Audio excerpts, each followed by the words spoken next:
2024 മലയാള സിനിമയുടെ golden year ആണോ? Let's have A recap. 199 സിനിമകളാണ് ഈ വർഷം ഇറങ്ങിയിരിക്കുന്നത്. അതിൽ ഞാനൊരു 45 സിനിമകളോളം ഏകദേശം കണ്ടിട്ടുണ്ട്. അതിൽ വളരെ ഇൻട്രസ്റ്റിംഗ് ആയിട്ടുള്ള സിനിമകൾ ഒരുപാട് ഇറങ്ങിയിട്ടുണ്ട്. നമ്മൾ അതിനെക്കുറിച്ചാണ് ഇവിടെ ഇപ്പോൾ പറയാൻ പോകുന്നത്. We have always been A power house of writers. Writing ആയിരുന്നു മലയാള സിനിമയുടെ ഏറ്റവും സ്ട്രോങ് പോയിൻ്റ് ആയിട്ടുണ്ടായിരുന്നത്. ഇപ്പോൾ കുറേ കാലഘട്ടങ്ങളിലായിട്ട് നമുക്ക് മേക്കേഴ്സിൻ്റെ ഡിഫറെൻറ്റ് ജോണേഴ്സിലുള്ള സിനിമകൾ വരുന്നുണ്ട്. So this year our makers have experimented in different genres. So let's have a look at it. First movie, horror, Bramayugam, the one and only Mammukka. ഒരു ബ്ലാക്ക് ആൻഡ് വൈറ്റ് ഫിലിം, ഇത്രയും ഒരു perfect ആയിട്ടൊരു ബ്ലാക്ക് ആൻഡ് വൈറ്റ് ഫിലിം, അത് എനിക്ക് തോന്നുന്നത് ഈ അടുത്ത കാലത്ത് ഇറങ്ങിയതിൽ ഏറ്റവും വളരെയധികം ഗംഭീരമായിട്ടുള്ളൊരു ഹൊറർ ഫിലിമാണത്. അതിൽ ചെറിയൊരു ഫാൻറ്റസി എലിമെൻ്റ് ഉണ്ട്, അതിലുള്ള ആക്ടേഴ്സിൻ്റെ ഇത്, മ്യൂസിക്, അതിൽ പറഞ്ഞ തീം എല്ലാം ഒരു വളരെ ഡിഫറെൻ്റ് ആയിരുന്നു. അത് മേക്ക് ചെയ്ത രീതി വളരെ ഡിഫറെൻ്റ് ആയിരുന്നു. അതുകൊണ്ട് തന്നെ it's one of the best films of 2024. Next film ഒരു സർവൈവൽ ത്രില്ലറാണ്. Yes, Manjummel boys. ഏറ്റവും കൂടുതൽ കളക്ട് ചെയ്ത സിനിമ ഈ വർഷം. അറൗണ്ട് 230 crores ആണ് സിനിമ കളക്ട് ചെയ്തത്. എന്താ പറയുക, അതിൻ്റെ ഈ നേരത്തെ പറഞ്ഞ കാര്യമാണ് മേക്കിങ്ങിൽ വന്ന ഒരു ബ്രില്യൻസ് ആണ് ആ സിനിമയുടെ. ഫ്രണ്ട്ഷിപ്പും അതുപോലെ തന്നെ ആ സെറ്റ് ഡിസൈനും ഡയറക്ടറിൻ്റെ വിഷൻ, അതാണ് ആ സിനിമ ഏറ്റവും കൂടുതൽ ഇത്രയും പോപ്പുലാരിറ്റി കിട്ടാൻ കാരണമായത്. പിന്നെ ഓഫ് കോഴ്സ് ആ ഫേമസ് ആയിട്ടുള്ള തമിഴ് പാട്ട്, ഏതായിരുന്നു ആ പാട്ട്?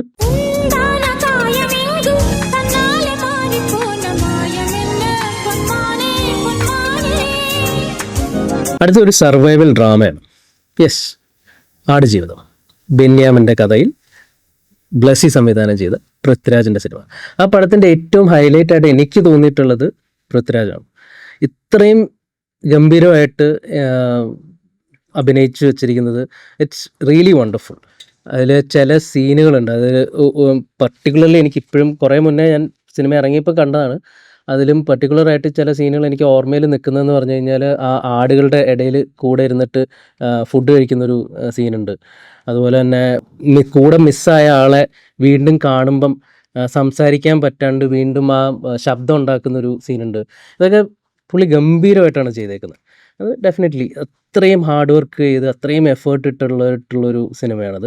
ആൻഡ് അതിൽ എനിക്ക് ഇമോഷണലി സിനിമ വളരെ നന്നായിട്ട് പോയെങ്കിലും ചില ഭാഗത്തൊക്കെ എനിക്ക് കണക്ഷൻ മിസ്സിങ് ആയിട്ടുണ്ടായിരുന്നു. But definitely it's A very very very great work and hats off to the maker, Blessy. അടുത്ത സിനിമയിൽ 3 കഥാപാത്രങ്ങളാണുള്ളത്. അതിൽ കണ്ടിട്ടും കാണാത്ത, കേട്ടിട്ടും കേൾക്കാത്ത, അറിഞ്ഞിട്ടും മിണ്ടാത്ത 3 കുരങ്ങന്മാരെക്കുറിച്ചുള്ള കഥ. Yes, the mystery thriller, Kishkindha Kaandam. ഈ സിനിമയുടെ സ്ക്രിപ്റ്റാണ് ഇതിൻ്റെ കോർ. ഇത്രയും വണ്ടർഫുള്ളായിട്ട് എഴുതിയിരിക്കുന്നൊരു സ്ക്രിപ്റ്റ് എനിക്ക് തോന്നുന്നത് കുറേ നാളുകൾക്ക് ശേഷമാണ് ഇത്രയും കോംപ്ലിക്കേറ്റഡ് ആയിട്ടുള്ളൊരു സ്ക്രിപ്റ്റ് എത്ര വണ്ടർഫുള്ളായിട്ട് എഴുതിയേക്കുന്നത്. അതിൽ നെക്സ്റ്റ് പറയാനുള്ളത് ആസിഫ് അലിയാണ്. Amazing performance. ആസിഫ് അലിയുടെ ഇത്രയും ഡെപ്ത് ഉള്ളൊരു ക്യാരക്ടർ അത് ആസിഫ് അലി ചെയ്ത് വെച്ചിരിക്കുന്നത് ഭയങ്കര ഗംഭീരമായിട്ടാണ്.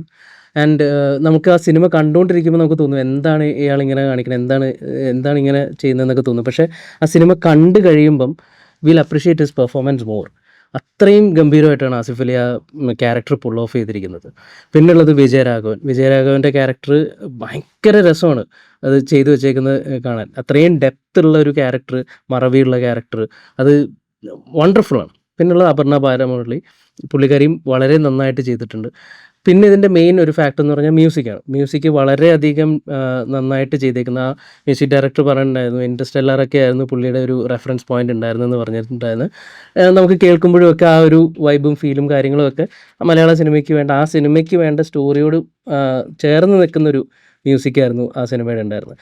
പിന്നെ മെയിനായിട്ട് പറയാനുള്ള ലൊക്കേഷൻ, ഒരു കാടിൻ്റെ അകത്തുള്ള കംപ്ലീറ്റ് ഒരു കാടിൻ്റെ ഒരു പശ്ചാത്തലത്തിലാണ് സിനിമ പറഞ്ഞേക്കുന്നത്. അതും അതിലൊരു മെയിൻ ക്യാരക്ടറാണ്.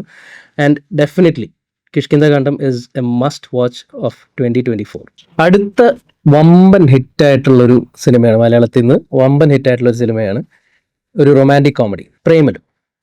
നെസ്ലിൻ്റെ എനിക്ക് തോന്നുന്ന ഗിരീഷ് ഷെഡി നെസ്ലിൻ തമ്മിൽ വൻ കണക്റ്റ് ആയിട്ടുള്ള ആൾക്കാരാണ്.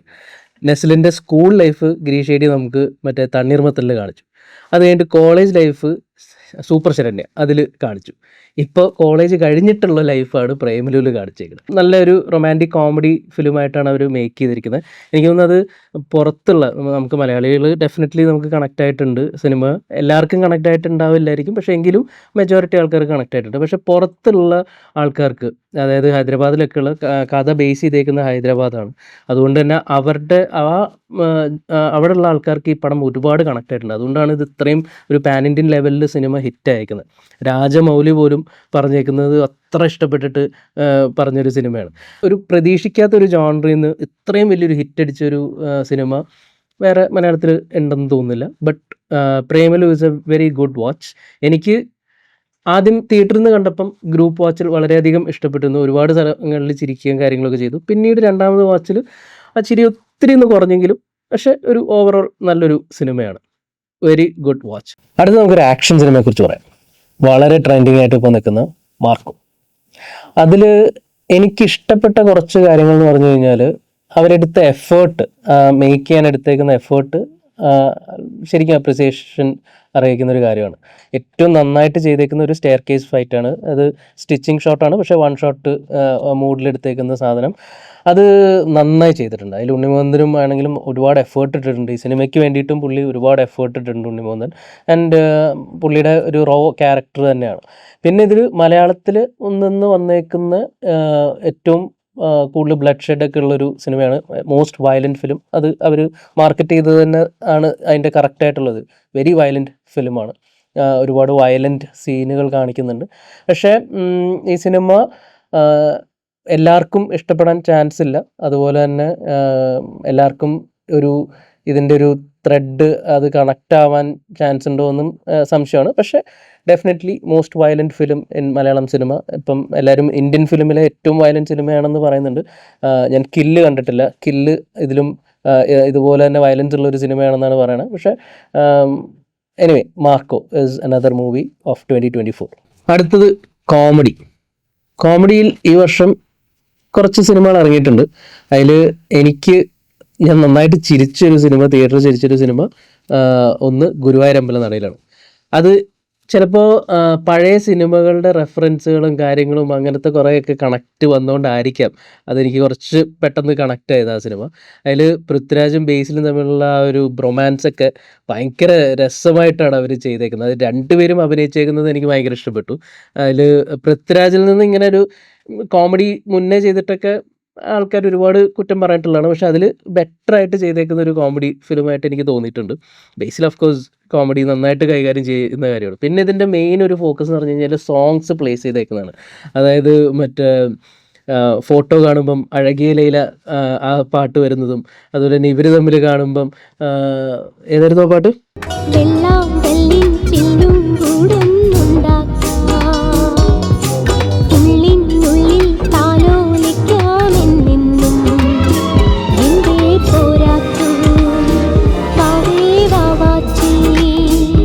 ആ പാട്ട് വരുന്നതും ഒക്കെ ഒരു ഭയങ്കര അടിപൊളിയായിട്ട് സോങ്സ് പ്ലേസ് ചെയ്ത് പോയേക്കുന്നതാണ്. പിന്നെ ഇതിൽ എനിക്ക് പറയാനുള്ളത് എന്ന് പറഞ്ഞാൽ അജു വർഗീസിൻ്റെ പാട്ട്, അതും ഒരു ഡിഫറെൻ്റ് ആയിരുന്നു. അജു വർഗീസിനെ കൊണ്ട് പാടിപ്പിച്ചിട്ട് അതവിടെ പ്ലേസ് ചെയ്യുക. എൻഡ് ഫൈറ്റൊക്കെ പിന്നെ നമ്മൾ കണ്ടിട്ടുള്ള പഴയ പ്രിയദർശൻ സിനിമയുടെ ഫോർമാറ്റാണ്. എങ്കിൽ കൂടി അതങ്ങ് കണ്ടിരിക്കാൻ തോന്നി. ആ ലാസ്റ്റിലെ വരുന്ന മറ്റേ നന്ദനത്തിൻ്റെ റെഫറൻസാണ് കുറച്ച് ഭയങ്കര രസമായിട്ട് തോന്നിയിട്ടുള്ളൊരു കണക്റ്റൊക്കെ ഉണ്ടായിരുന്നത്. രണ്ടാമത്തെ ഒരു സിനിമ എന്ന് പറഞ്ഞു കഴിഞ്ഞാൽ വാഴയാണ്. എഗെയിൻ കോമഡി ജോണറിലുള്ളൊരു സിനിമയാണ്. കാസ്റ്റ് വന്നേക്കുന്ന ആൾക്കാർ അഭിനയിച്ചേക്കുന്ന കാര്യങ്ങളൊക്കെ നല്ല രസമുണ്ട്. പക്ഷെ അവരുടെ ആ സ്കൂൾ കാലഘട്ടം കാണിക്കുമ്പോൾ എനിക്ക് അതിലേക്ക് കണക്ട് ചെയ്യാൻ പറ്റിയിട്ടില്ല. ചിലപ്പം അവിടെ ഒരു മിസ്കാസ്റ്റായിട്ട് എനിക്ക് തോന്നിയിട്ടുണ്ടായിരുന്നു. പക്ഷേ അതിൽ പറയാൻ ഉദ്ദേശിച്ചിരിക്കുന്ന തീം കാര്യങ്ങൾ, ആ പാരൻസ് ആയിട്ടുള്ള റിലേഷൻസ് കാര്യങ്ങൾ, അങ്ങനെയുള്ള ഇടയിൽ കുറേയുള്ള ഡയലോഗ്സ് കാര്യങ്ങൾ, അതൊക്കെ നന്നായിട്ട് വന്നിട്ടുണ്ട്. പിന്നെ എന്താണെന്ന് വെച്ച് കഴിഞ്ഞാൽ നമ്മൾ എപ്പോഴും കാണുന്നത് മറ്റേ അതിൽ സാഫ് ബോയ് അവതരിപ്പിച്ച കഥാപാത്രത്തിൻ്റെ സ്റ്റോറിയാണ്. എപ്പോഴും സക്സസ്ഫുൾ ആയിട്ടുള്ള ഒരു ലോ ഇതിൽ നിന്നിട്ട് സക്സസ്ഫുൾ ആവുന്ന ആൾക്കാരുടെ കഥയാണ് നമ്മൾ കണ്ടിട്ടുള്ളത്. ഇതിൻ്റെ ടാഗ് ലൈൻ പറയുന്നത് പോലെ തന്നെ story of A billion boys എന്ന് പറയുന്ന വാഴ എന്ന് പറയുന്ന ആ തീം തന്നെ പിടിച്ചിട്ടാണ് അവർ ഈ സിനിമ ചെയ്ത് തീർത്തേക്കുന്നതും ഇതിൻ്റെ എൻഡിലും ആ തീം തന്നെ കൊണ്ട് അങ്ങനെ തന്നെ നിർത്തിയത് അപ്രിസിയേഷൻ കൊടുക്കേണ്ട കാര്യം തന്നെയാണ്. അല്ലാണ്ട് അതിനെ ഒരു മറ്റേ സിനിമാറ്റിക് ആയിട്ട് വളരെ ഭയങ്കര അവർ സക്സസ്ഫുൾ ആയി അങ്ങനത്തെ ഇതൊന്നും കാണിക്കാത്തത് തന്നെ എൻ്റെ ഇതാണ്. പിന്നെ കോമഡി പരമായിട്ട് കുറേ കാര്യങ്ങൾ എനിക്ക് കണക്ട് ആയെങ്കിലും അത്രയും അതങ്ങോട്ട് കണക്ട് ആയിട്ടില്ല. അതാണ് അടുത്തൊരു കോമഡി മൂവി, ഇത് പറയേണ്ടതാണ്, അതുകൊണ്ടാണ് വാഴ. നെക്സ്റ്റ് ജോണർ ഒരു ഇൻവെസ്റ്റിഗേറ്റീവ് ത്രില്ലറാണ്. അത് എനിക്ക് നന്നായി കണക്ട് ചെയ്ത സിനിമ എന്ന് പറഞ്ഞു കഴിഞ്ഞാൽ തലവനാണ്. ബിജു മേനോൻ, ആസിഫ് അലി പോലീസ് ഓഫീസേഴ്സായിട്ട് ഉള്ള സിനിമ. അതിൽ എഗെയിൻ ആസിഫ് അലിയുടെ ക്യാരക്ടേഴ്സ്, ഈ രണ്ടുപേരുടെയും ക്യാരക്ടറൈസേഷൻ ഭയങ്കര നന്നായിട്ട് ഡിഫൈൻ ചെയ്തിട്ടുള്ള ഒരിതാണ്. രണ്ടുപേരും അത് അഭിനയിച്ചേക്കുന്ന രീതിയും വളരെ നന്നായിട്ട് വന്നേക്കുന്ന ഇതാണ്. ഇൻവെസ്റ്റിഗേഷൻ കൊണ്ടുപോകുന്ന രീതി, ജിസ് ജോയുടെ ഒരു ഡിഫറെൻറ്റ് ജോണറിലുള്ള, മുന്നേ ത്രില്ലർ ചെയ്തിട്ടുണ്ടെങ്കിലും ഇത് കുറച്ചുകൂടെ ബെറ്റർ ആയിട്ട് പുള്ളി ചെയ്തിട്ടായിട്ട് തോന്നിയിട്ടുണ്ട് ജിസ് ജോയുടെ. ഏറ്റവും ഹൈലൈറ്റ് എന്ന് പറഞ്ഞു കഴിഞ്ഞാൽ ആ ക്യാരക്ടേഴ്സ് തന്നെയാണ്, ക്യാരക്ടേഴ്സിൻ്റെ ജേണിയാണ്. ആ ക്യാരക്ടേഴ്സിനെ വെച്ച് തന്നെ അവരുടെ ആ കോൺഫ്ലിക്റ്റും അത് വെച്ച് തന്നെ വേറൊരു സിനിമ ചെയ്താലും നന്നായിട്ടിരിക്കും എന്ന് തോന്നുന്നു. സോ ഇൻവെസ്റ്റിഗേറ്റീവ് ത്രില്ലറിൽ തലവൻ. അടുത്ത ജോണർ ത്രില്ലറിൽ ഈ വർഷം ഇറങ്ങിയതിൽ ഞാൻ കണ്ട സിനിമയിൽ ബോഗൻവില്ല അമൽ നീരദിൻ്റെ പടം. അതൊരു സ്ലോ പേസ് സിനിമയാണ്. അതായത് നമ്മൾ വരത്തിനൊക്കെ കാണുന്ന ഒരു മൂഡിൽ പോയി കണ്ടു കഴിഞ്ഞാലേ ബോഗൻവില്ല ഇഷ്ടപ്പെടുള്ളൂ. ഭീഷ്മപർവം കണ്ടിട്ട് നമ്മൾ ബോഗൻവില്ല പോയി കണ്ടു കഴിഞ്ഞാൽ ഇഷ്ടപ്പെടില്ല. വരത്തിൻ്റെ ഒക്കെ ഒരു പേസിലുള്ളൊരു സിനിമയാണ്. അതിൽ കുഞ്ചാക്കോ ബോബൻ ഇതുവരെ ചെയ്യാത്തതിൽ വളരെ വ്യത്യസ്തമായിട്ടുള്ള ഒരു ക്യാരക്ടറാണ് കുഞ്ചാക്കോ ബോബൻ ചെയ്തിരുന്നത്. നെഗറ്റീവ് ഷെയ്ഡിലുള്ള വളരെ നന്നായിട്ട് ചെയ്തിട്ടുള്ള ഒരു ക്യാരക്ടറാണ്. അതിൻ്റെ ആ ഒരു സസ്പെൻസും എൻഡിൽ വരുന്ന കുറച്ച് കാര്യങ്ങളുണ്ട്. അതൊക്കെയാണ് അതായത് മറ്റേ നമ്മുടെ കുഞ്ചാക്കോ ബോബൻ്റെ ക്യാരക്ടറിൻ്റെ റിവീൽ ചെയ്യുന്ന കുറച്ച് കാര്യങ്ങളുണ്ട്. അതൊക്കെയാണ് ആൾക്കാർക്ക് ഇഷ്ടപ്പെട്ടില്ല. പിന്നെ ഡെഫിനറ്റ്ലി അമൽ നീരദിൻ്റെ മേക്കിംഗ് ആണ്. അപ്പം ആ ഒരു സ്റ്റൈലിഷ് ഫാക്ടറും കുഞ്ചാക്കോവിനെ കാണാനൊക്കെ വളരെ അടിപൊളിയായിട്ടുള്ള ഒരു ഇതാണ്. It's A good thriller. അടുത്ത മൂവി ഒരു സ്പെഷ്യൽ ജോണറാണ്. ഈ ജോണറിൽ എനിക്ക് തോന്നുന്നില്ല അടുത്ത് അങ്ങനെ ഒരു സിനിമകൾ വന്നിട്ടുണ്ടെന്ന് തോന്നുന്നില്ല. ഈ ജോണറിൽ വന്നേക്കുന്ന മലയാള സിനിമകളിൽ എനിക്ക് ഏറ്റവും ഇഷ്ടപ്പെട്ടൊരു സിനിമയാണ് ഗഗനചാരി, സൈഫൈ. അത് ഇഷ്ടപ്പെടാൻ ഒരുപാട് കാരണങ്ങളുണ്ട്. അതിൽ വൺ ഓഫ് ദ മെയിൻ, ഈ ഇത്രയും ലിമിറ്റഡ് റിസോഴ്സ് വെച്ചിട്ട് ഇങ്ങനെ ഒരു സൈഫൈ മൂവി അവർ ചെയ്തു എന്നുള്ളതാണ് എനിക്ക് ഭയങ്കരമായിട്ട് ഇഷ്ടപ്പെട്ടുള്ളത്. ഒരു മോക്കുമെൻ്ററി സ്റ്റൈലിൽ ചെയ്തേക്കുന്ന ഒരു ഫിലിമാണ്. അതിൽ എടുത്ത് പറയാൻ ഉള്ളത് മൂന്ന് ക്യാരക്ടേഴ്സേ ഉള്ളൂ. ഒന്ന് അജു വർഗീസ് ചെയ്യുന്ന വൈബ് എന്ന് പറയുന്ന ക്യാരക്ടർ, ഗോകുൽ സുരേഷിൻ്റെ ക്യാരക്ടർ, അതുപോലെ തന്നെ നമ്മുടെ ഗണേഷ് കുമാർ ചെയ്യുന്ന ക്യാരക്ടർ. ഈ 3 ക്യാരക്ടേഴ്സിനെ വെച്ചിട്ടും പിന്നെ അനാർക്കലിയുടെ ഒരു ക്യാരക്ടറുണ്ട്. ഇവർ വെച്ചിട്ടാണ് ആ സിനിമ പോകുന്നത്. ആ സിനിമയുടെ കഥ ഞാൻ പറയുന്നില്ല, ഇത് കാണാത്തവരുണ്ടെങ്കിൽ ഡെഫിനറ്റ്ലി മസ്റ്റ് വാച്ച് സൈഫൈ മൂവിയാണ്. അതിൽ കോമഡി വർക്കൗട്ടായിട്ടുണ്ട്. അതിലെ അവരുടെ ചെറിയ എന്താണ് ഒരു ഹൊറർ എലിമെൻ്റ് കാര്യങ്ങളൊക്കെ വരുന്നുണ്ട്, അത് വർക്കൗട്ടായിട്ടുണ്ട്. അനാർക്കലിക്ക് വോയിസ് കൊടുത്തത് അത് വളരെ ഡിഫറെൻ്റ് ആയിട്ടുള്ള, നമ്മൾ പ്രതീക്ഷിക്കാത്തൊരു വോയിസാണ് അതിൽ കൊടുത്തേക്കുന്നത്. പിന്നെ അതിൽ പറയാനുള്ള, അതിൽ ഒരു ചെറിയ റോബോട്ടുണ്ട്, രാഘവൻ എന്ന് പറയുന്ന റോബോട്ടുണ്ട്. ആ റോബോട്ടിൻ്റെ അടുത്ത് മറ്റേ ഗണേഷ് കുമാർ സംസാരിക്കുന്നതും അങ്ങനത്തെ കുറേ ഫണി എലിമെൻറ്റ്സ് ഉണ്ട്. അത് തിയേറ്ററിൽ ശരിക്കും ഇരുന്ന് ചിരിച്ച് കണ്ട ഒരു സിനിമയാണ്. And it's a must watch sci-fi movie from Malayalam. And hats off to the makers for making this movie. And yes, sci-fi, Gaganachari. അടുത്ത ജോണർ ഡ്രാമ. അതിലെനിക്ക് 2 സിനിമകളെ കുറിച്ച് പറയാനുണ്ട്. ഒന്ന് Aattam of course national award winning സിനിമയാണ്. And it's a must watch from Malayalam. അത് mainly അതിൻ്റെ സ്ക്രിപ്റ്റാണ്, അതിലെ പെർഫോമൻസാണ്, ഡയറക്ഷനാണ്, എല്ലാം ആണ് ആ സിനിമ അത്രയും ഗംഭീരമായിട്ട് ചെയ്തേക്കുന്ന ഒരു സിനിമയാണ്. ഒരു നാടക ട്രൂപ്പിനെ വെച്ചിട്ട്, റിയലിലും അവർ നാടകക്കാരാണ്, അവരെ വെച്ചിട്ട് ചെയ്തേക്കുന്ന ഒരു സിനിമയാണ്. വിനയ് ഫോർട്ടും ഷാജോണും പിന്നെ ആ നടി സൈനബ്, ആ പെൺകുട്ടി മാത്രമേ ഉള്ളൂ വേറെ ഉള്ള ആൾക്കാർ. ബാക്കിയുള്ള എല്ലാവരും ആ നാടക ട്രൂപ്പിൽ തന്നെ വർക്ക് ചെയ്യുന്ന ആൾക്കാരാണ്. അവരുടെ ഗംഭീരമായിട്ടുള്ള പെർഫോമൻസാണ് ആ സിനിമയെ കൊണ്ടുപോകുന്നത്. അത്രയും റോ ആയിട്ട്, അത്രയും നാച്ചുറലായിട്ട് ആ സാധനം വർക്കൗട്ടായത് അതുകൊണ്ടാണ്. Definitely very deserving national award for Aattam. And ഡയറക്ടറിന് hats off. It's a wonderful movie. കാണാത്തവരുണ്ടെങ്കിൽ ഡെഫിനറ്റ്ലി കാണുക. One of the best film of 2024 Aattam. Ullozhukku. അതിൽ ഡെഫിനറ്റ്ലി ഉർവശി പാർവതി ഇവരുടെ രണ്ടുപേരുടെയും പെർഫോമൻസിലാണ് ആ സിനിമ അത്രയും പീക്ക് ചെയ്ത് നിൽക്കുന്നത്. ഡെഫിനറ്റ്ലി സ്ക്രിപ്റ്റ് ഉണ്ട്. എനിക്ക് തോന്നുന്ന ഓൾ ഇന്ത്യ ലെവലിൽ ഒരു സ്ക്രിപ്റ്റ് കോമ്പറ്റീഷൻ നടത്തിയതിൽ അമീർ ഖാനൊക്കെ ജൂറി ആയിട്ടുണ്ടായിരുന്ന കോമ്പറ്റീഷനിൽ സെലക്ട് ചെയ്തിട്ടുള്ള ബെസ്റ്റ് ഫിലിം, ബെസ്റ്റ് സ്ക്രിപ്റ്റാണ് അതാണ് അവർ ഈ സിനിമ ആക്കിയേക്കുന്നത്. And it is wonderful. And അതിൽ ആ സ്റ്റോറി കൊണ്ടുപോയിരിക്കുന്നതും അതിൽ അവർ സസ്പെൻസ് കീപ്പ് ചെയ്തിരുന്നതും ഇടയിൽ വെച്ചിട്ട് നമുക്ക് അറിയാൻ പറ്റുന്നുണ്ട്. പക്ഷേ എങ്കിലും ആ എൻഡ് വരെ എന്ത് സംഭവിക്കും എന്നുള്ള ഒരു ആകാംക്ഷ നിലനിർത്തിയത് ഭയങ്കരമായിട്ട് രസമായിട്ടുള്ളൊരു സിനിമയാണ്. And it is again one of the best movies of 2024. വേറൊരു വളരെ ഡിഫറെൻറ്റ് ജോണറിൽ ഈ വർഷം ഇറങ്ങിയൊരു സിനിമയാണ് ഫുട്ടേജ്. ഫൗണ്ട് ഫുട്ടേജ് കാറ്റഗറി എന്ന് പറയുന്ന കാറ്റഗറിയിലുള്ള ഒരു സിനിമയാണുള്ളത്. അതിൽ മഞ്ജു വാര്യരാണ് മെയിനായിട്ട് അഭിനയിച്ചിരിക്കുന്നത്. അതിൻ്റെ ഒരു സ്പെഷ്യൽ ഒരു ഇതെന്ന് പറഞ്ഞു കഴിഞ്ഞാൽ ഫസ്റ്റ് ഹാഫ് ഇൻ്റർവെൽ വരെ നമ്മൾ ഫോളോ ചെയ്യുന്നത് നായകൻ്റെ POVയിലുള്ള ക്യാമറയും, സെക്കൻഡ് ഹാഫ് നായികയുടെ ക്യാമറയിലുള്ള POVയാണ്. ഇവർ രണ്ടുപേരും വ്ളോഗേഴ്സാണ്. അവർ തമ്മിൽ ഒരു യാത്ര പോകുന്നതും അവർ പരസ്പരം എടുക്കുന്ന വീഡിയോസാണ് നമ്മൾ കണ്ടുകൊണ്ടിരിക്കുന്നത്. അത് വളരെ ഇൻട്രസ്റ്റിംഗ് ആയിട്ടുള്ളൊരു കോൺസെപ്റ്റാണ്, മേക്കിംഗ് കോൺസെപ്റ്റാണ്. ആൻഡ് അതിലെ വിഷ്വൽസ് ഭയങ്കര രസമാണ്. അവർ ചെയ്തേക്കുന്ന ലൊക്കേഷനും ഒരു കാടും കാര്യങ്ങളൊക്കെ വിഷ്വലൊക്കെ കുറേ നല്ല ലൊക്കേഷൻസും കാര്യങ്ങളാണ്. സ്റ്റോറി കുഴപ്പമില്ല, പക്ഷേ ഇടയ്ക്ക് കുറേ മിസ്കണക്റ്റ് ഉണ്ട്. എന്തിന് ചെയ്തു, എന്താണ്, ആരാണ് എന്നൊക്കെ ഉള്ള ചോദ്യങ്ങൾ ഇടയ്ക്ക് ബാക്കി വെക്കുന്നുണ്ട്. അതുകൊണ്ടായിരിക്കാം ഈ സിനിമ അത്രയും പോപ്പുലറായിട്ട് വരാതിരിക്കാനുള്ള കാരണം ചിലപ്പോൾ അതായിരിക്കാം. പക്ഷേ ഈ ഒരു ഡിഫറെൻറ്റ് ജോണറിൽ പറയുകയാണെങ്കിൽ ഫൗണ്ട് ഫുട്ടേജ് കാറ്റഗറിയിലുണ്ട് ഒരു സിനിമ മലയാളത്തിൽ ഇറങ്ങിയിട്ടുണ്ട്, അത് ഫുട്ടേജ്. അടുത്ത ജോണർ ഫാൻറ്റസിയാണ്. ഫാൻറ്റസിയിൽ ഈ വർഷം ഇറങ്ങിയ കുറേ സിനിമകൾ ഇറങ്ങിയിട്ടുണ്ടാവും. പക്ഷേ ഞാൻ കണ്ട 3 സിനിമകളിൽ ഒന്ന് മാലൈക്കോട്ടെ വാലിബൻ, ARM, പിന്നെ ബറോസ്. ഇതിൽ മാലൈക്കോട്ടെ വാലിബൻ ശരിക്കും പറഞ്ഞു കഴിഞ്ഞാൽ തിയേറ്റർ കുലുങ്ങാതെ ആൾക്കാർ കണ്ടിരുന്നെങ്കിൽ ചിലപ്പോൾ ആ സിനിമ ഒരുപാട് ഇഷ്ടപ്പെട്ടു പോയാൽ. എനിക്ക് പേഴ്സണലി വളരെ കണക്ട് ചെയ്തിട്ടുള്ളൊരു സിനിമയാണ്. പേഴ്സണലി കണക്ട് ചെയ്യുന്നത് പറഞ്ഞു കഴിഞ്ഞാൽ പേഴ്സണലി ഇഷ്ടപ്പെട്ടൊരു സിനിമയാണ്.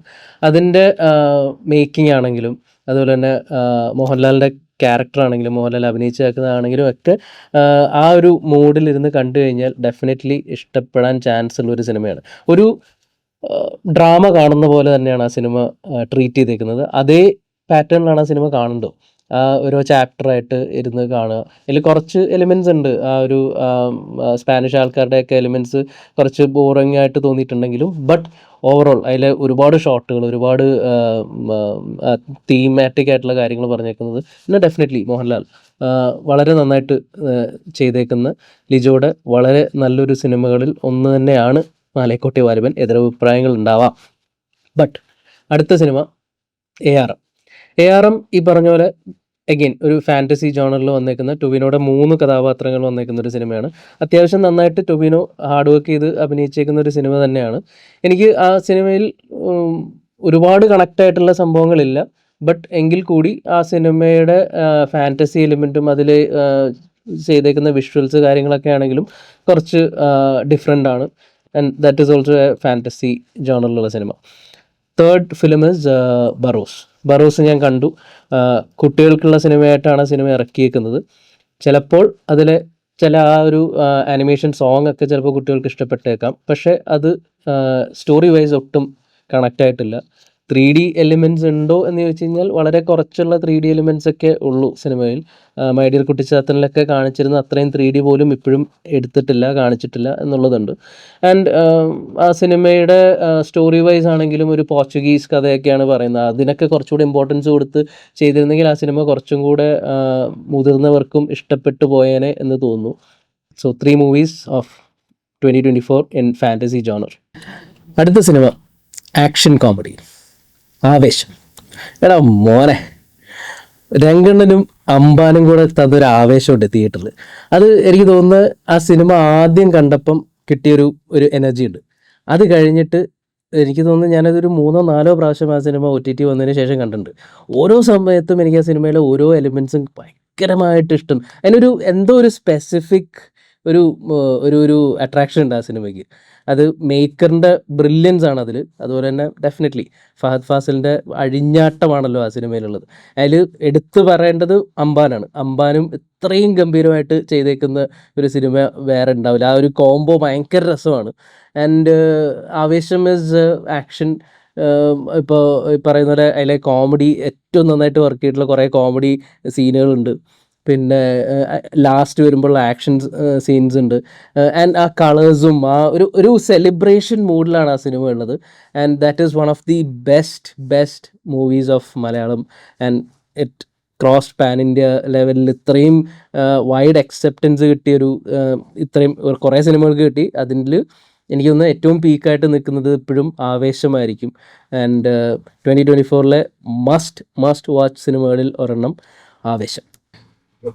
കുറച്ച് സിനിമകളെ കുറിച്ചും കൂടെ ഇനി പറയാനുണ്ട്. അത് ജോണർ സ്പെസിഫിക് ആയിട്ട് പറയുന്നതല്ല, എങ്കിൽ കൂടി 2024 ഇറങ്ങിയ നല്ല സിനിമകളിൽ മെൻഷൻ ചെയ്യേണ്ട സിനിമകളുണ്ട്. അതിൽ ഞാൻ കണ്ടിട്ടുള്ളതിൽ പല്ലോട്ടി ഒരു 90s കിഡ്സ് കഥയാണ്. അത് ആ ഒരു ഫീലും കാര്യങ്ങളും നാട്ടിൻപുറവും അവിടെ കളിച്ചു വളർന്നതും ഒക്കെ കണക്റ്റ് ആവുന്നവർക്ക് ഭയങ്കരമായിട്ട് കണക്റ്റ് ആവുന്ന ഒരു സിനിമയാണ് പല്ലോട്ടി. പിന്നെ ഉള്ളത് ഗോളമാണ്. ഗോളം ഒരു ത്രില്ലർ ആണ്. അത് അത്യാവശ്യം നന്നായിട്ട് പുൾ ഓഫ് ചെയ്തേക്കുന്ന ഒരു സിനിമയാണ്. അതിൻ്റെ തീമാണെങ്കിലും അതിലെ കഥ പറഞ്ഞേക്കുന്നതൊക്കെ ആണെങ്കിലും ഒക്കെ അത്യാവശ്യം നന്നായിട്ട് ചെയ്തേക്കുന്ന ഒരു സിനിമയാണ്. പിന്നുള്ളത് അന്വേഷിപ്പിൻ കണ്ടെത്തും ടൊവിനോയുടെ ഒരു thriller movie. Even that's A very watchable thriller മൂവിയാണ്. പിന്നെ ഉള്ളത് വിശേഷം, അതുപോലെ തന്നെ ലെവൽ ക്രോസ്. ആസിഫ് അലിയുടെ വേറൊരു ഗംഭീര പെർഫോമൻസ് ആണ് ലെവൽ ക്രോസ്. പിന്നെ ഞാൻ കാണാത്ത കുറച്ച് സിനിമകളുണ്ട്. അത് ഈ റീസെൻ്റ്ലി ഇറങ്ങിയ സിനിമകളാണ്. അതിൽ ഇപ്പം തിയേറ്ററിൽ നന്നായി പൊയ്ക്കൊണ്ടിരിക്കുന്ന എക്സ്ട്രാ ഡീസൻറ്റ്, ED സുരാജ് വെഞ്ഞാറമൂടിൻ്റെ സിനിമ. അതുപോലെ തന്നെ ആഷിഖ് കപൂറിൻ്റെ റൈഫിൾ ക്ലബ്. പിന്നെ കണ്ടിട്ടില്ല എങ്കിലും മുന്നേ ഇറങ്ങിയ ഒരു സിനിമയാണ് ജോജു ജോർജിൻ്റെ ഡയറക്ഷനിൽ ഇറങ്ങിയ പണി. ഇതും വളരെയധികം അപ്രിസിയേഷൻ കിട്ടിയൊരു സിനിമയാണ്. സോ ഇതൊക്കെയാണ് ഇതിലെ ഒരു ഓണറബിൾ മെൻഷൻസ്. 2024 ഇത്രയും അധികം ഗംഭീര സിനിമകൾ 2024 മലയാളത്തിൽ നിന്ന് ഇറങ്ങിയിട്ടുണ്ട്. അതിൽ ഭയങ്കരമായിട്ടും ഔട്ട് ഓഫ് ദ ബോക്സ് സിനിമകൾ ഇറങ്ങിയിട്ടുണ്ട്. ഏറ്റവും കൂടുതൽ കളക്ഷൻ നേടിയ സിനിമ ഇറങ്ങിയിട്ടുണ്ട്. ഭയങ്കര മിസ്റ്ററി ത്രില്ലേഴ്സ് ഇറങ്ങിയിട്ടുണ്ട്. 3D സിനിമ ഇറങ്ങിയിട്ടുണ്ട്. അതുപോലെ തന്നെ ഒരു black and white horror comedy cinema ഇറങ്ങിയിട്ടുണ്ട്. ഹൊറർ കോമഡി അല്ല, ഹൊറർ സിനിമ ഇറങ്ങിയിട്ടുണ്ട്. ഹൊറർ കോമഡി സിനിമ ഇറങ്ങിയിട്ടുണ്ട്, ഹലോ മമ്മി ഇറങ്ങിയിട്ടുണ്ട്. അത് ഞാൻ കണ്ടിട്ടില്ല. നല്ല റിവ്യൂസ് അതിനെക്കുറിച്ചും കേട്ടിട്ടുണ്ടായിരുന്നു. സോ ഡെഫിനറ്റ്ലി എഗെയിൻ ഇതാണോ മലയാള സിനിമയുടെ ഗോൾഡൻ ഇയർ?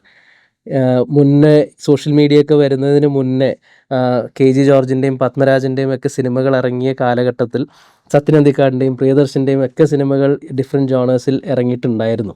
അന്ന് ആ കാലഘട്ടത്തിൽ സോഷ്യൽ മീഡിയ ഉണ്ടായിരുന്നെങ്കിൽ, അല്ലെങ്കിൽ ഒന്ന് തപ്പി പരതി കഴിഞ്ഞ് കഴിഞ്ഞാൽ ചിലപ്പോൾ ഇതുപോലത്തെ ഉള്ള പല ഗോൾഡൻ ഇയേഴ്സും നമുക്ക് ഡെഫിനറ്റ്ലി കണ്ടുപിടിക്കാൻ സാധിക്കും. കാരണം Malayalam cinema was that strong and it's still very very very strong. ഇപ്പോൾ പറയുമ്പോൾ ഗോൾഡൻ ഇയർ എന്ന് നമ്മൾ സിനിമ ആവാം, അല്ലെങ്കിൽ പല ഗോൾഡൻ ഇയേഴ്സ് ഉണ്ടായിട്ടുണ്ടാവാം മലയാള സിനിമയ്ക്ക്. പക്ഷേ ഒരു ആക്ടറിൻ്റെ ഡെഫിനറ്റ്ലി ഒരു ഗോൾഡൻ ഇയർ ആണ് 2024. ആസിഫ് അലി.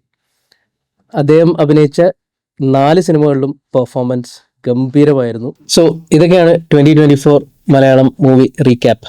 ശരിക്കും ഞാനിതൊരു ടോപ്പ് 10 മൂവീസ് എന്നുള്ള ഒരു പ്ലാനിലാണ് ഇത് ചെയ്യാനിരുന്നിരുന്നത്. പക്ഷേ ഏത് ആദ്യത്തെ ഫിലിം പറയും, ഏത് രണ്ടാമത്തെ സിനിമ പറയും എന്നൊക്കെ ഒരു കൺഫ്യൂഷൻ ഉണ്ട്. അതുകൊണ്ടാണ് വളരെ ഡിഫറെൻറ്റ് ജോണേഴ്സ് ഈ വർഷം ഇറങ്ങിയേക്കുന്നതുകൊണ്ട് പല ജോണേഴ്സിലുള്ള സിനിമകളെ കുറിച്ച് പറഞ്ഞേക്കുന്നു.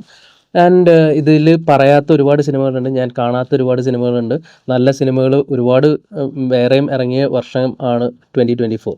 അതിൽ ഇനി ആ സിനിമകളൊക്കെ കാണണം. ആൻഡ് ഇതുപോലെയുള്ള ഗോൾഡൻ ഇയർ ഇനിയും ഉണ്ടാവട്ടെ മലയാള സിനിമയ്ക്ക്. മുന്നേ ഉണ്ടായിട്ടുള്ളത് ഞാൻ നേരത്തെ പറഞ്ഞ പോലെ നിങ്ങൾക്ക് തപ്പിപ്പിടിച്ച് കണ്ടുപിടിച്ച് പറയാൻ പറ്റുമെങ്കിൽ ഡെഫിനറ്റ്ലി കമൻറ്റ് വരും. അസ്സലാമു അലൈക്കും വ അലൈക്കും.